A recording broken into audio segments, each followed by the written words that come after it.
For me, as a kid, growing up close to the border was always very tense. I remember that I've learned what to do from a very young age if you hear a siren and you have to run to a shelter. And I had to learn what's a shelter and what does it protect us from.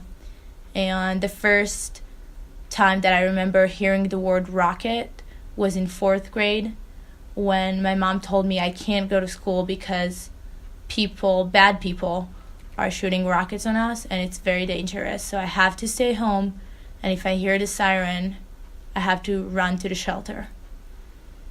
And I remember being scared, but I also remember being confused because I didn't really understand what I did wrong and why people are throwing rockets on me and trying to hurt me.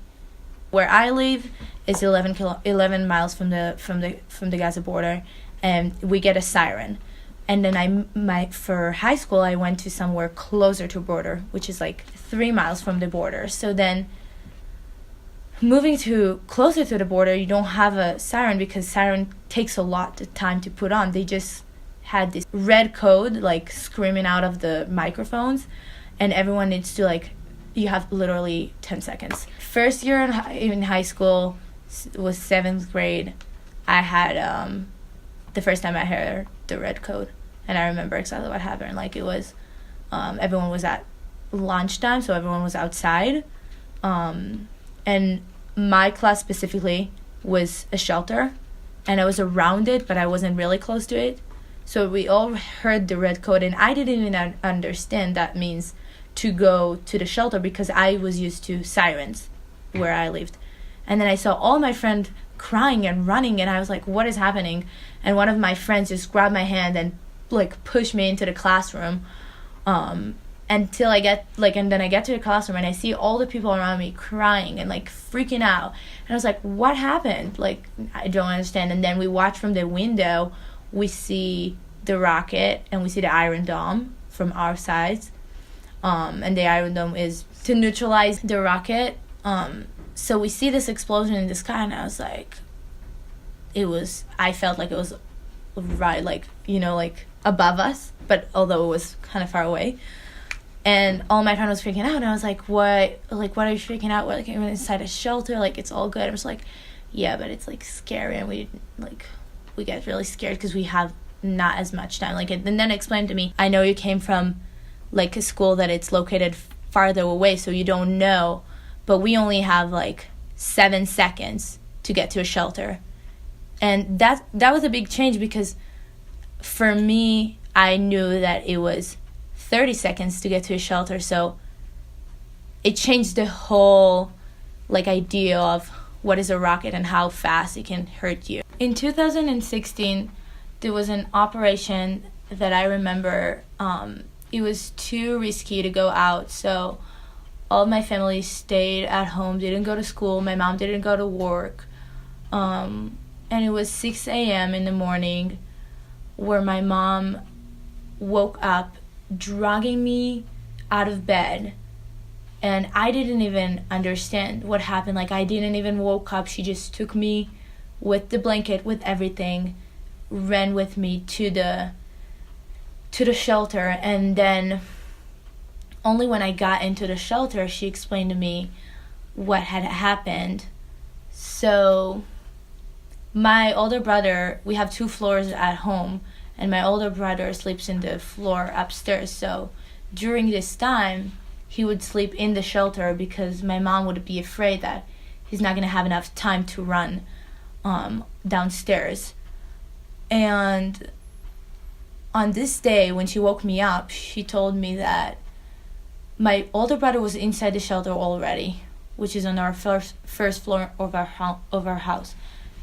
And she said that she heard the siren, she woke up, she ran, and she had to think in 3 seconds, which room did I run first?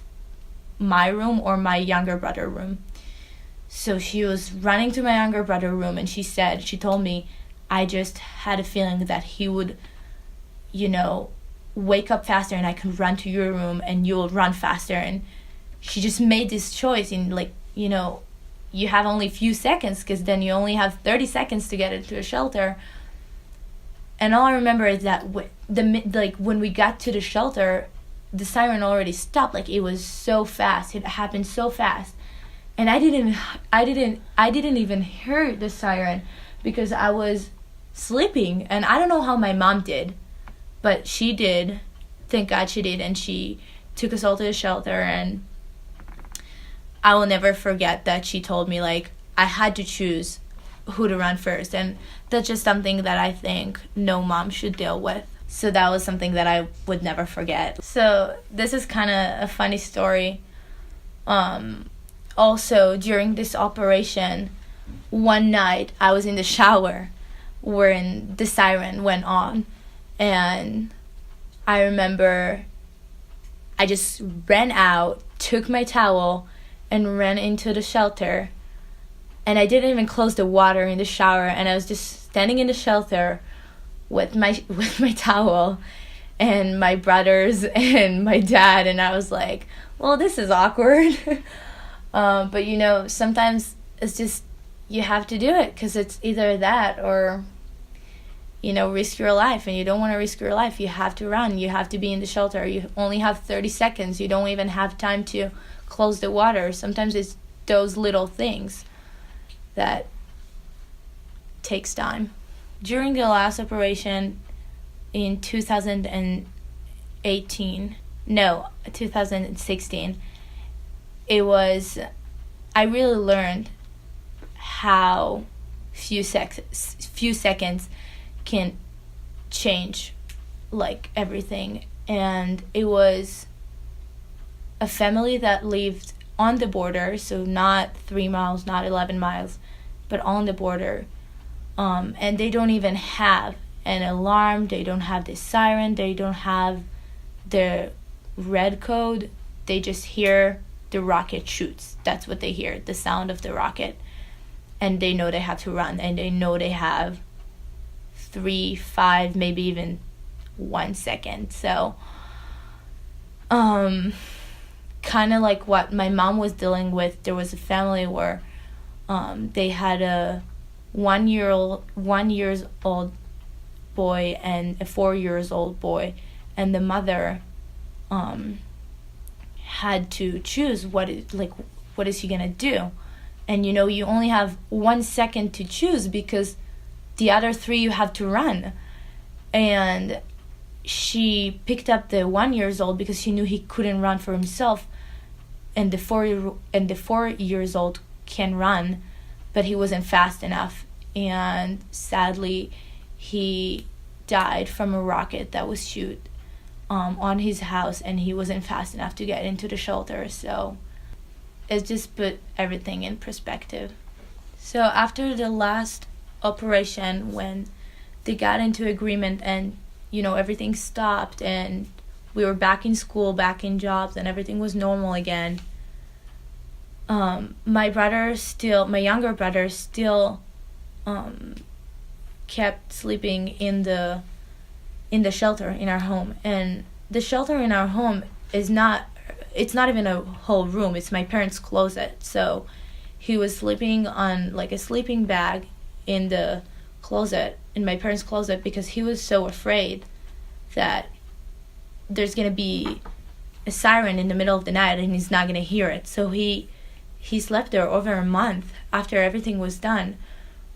And it was just, I thought, like, in the beginning I told him, like, do you want to come sleep in my room, like, then you won't have to be alone. But he wouldn't.